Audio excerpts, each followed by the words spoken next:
ఈ మూడిట్లో మీరు ఇస్తున్నది కేవలం ఫ్రీ బస్, కేవలం గ్యాస్ సిలిండర్. ఇవాళ మీరు ఇస్తున్నది కేవలం ఫ్రీ బస్సు. ఆ ఫ్రీ బస్సు దాని కథ ఎట్లున్నదో కూడా చూడండి. మీరు అనాలోచితంగా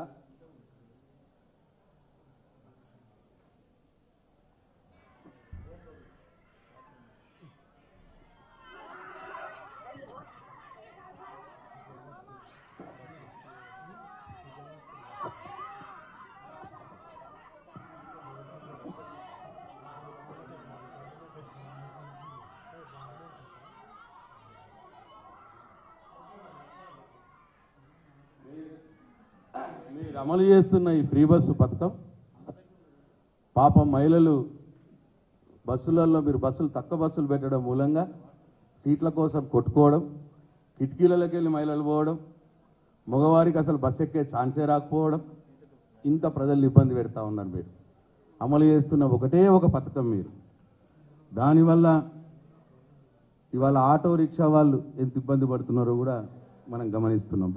భిక్షం అడుక్కుంటా ఉన్నారు ఆటో వాళ్ళు. నేను ఈ సందర్భంగా రేవంత్ రెడ్డి గారిని, ముఖ్యమంత్రి గారిని, ప్రభుత్వాన్ని డిమాండ్ చేస్తూ ఉన్నా, ఆటో రిక్షా వాళ్ళకి నెలకు 15,000 రూపాయల ఆదాయం వచ్చే విధంగా మీరు ఏదైనా ఒక ఆలోచన చేయాలి. మేము టీఆర్ఎస్ పార్టీ పక్షాన డిమాండ్ చేస్తూ ఉన్నాం. ఇక మీరు ఇది ఇంకొక పథకం. ఈ నెల రోజుల్లో మీరు సాధించిన ఘనత. ఆడవాళ్ళు బస్సులలో సీట్ల కోసం కొట్టుకోవడం, ఇబ్బంది పడడం మీరు పెట్టినటువంటి పథకం వల్ల. అట్లనే మీరు రైతులు అన్నారు, అట్లనే మీరు సిలిండర్ అన్నారు.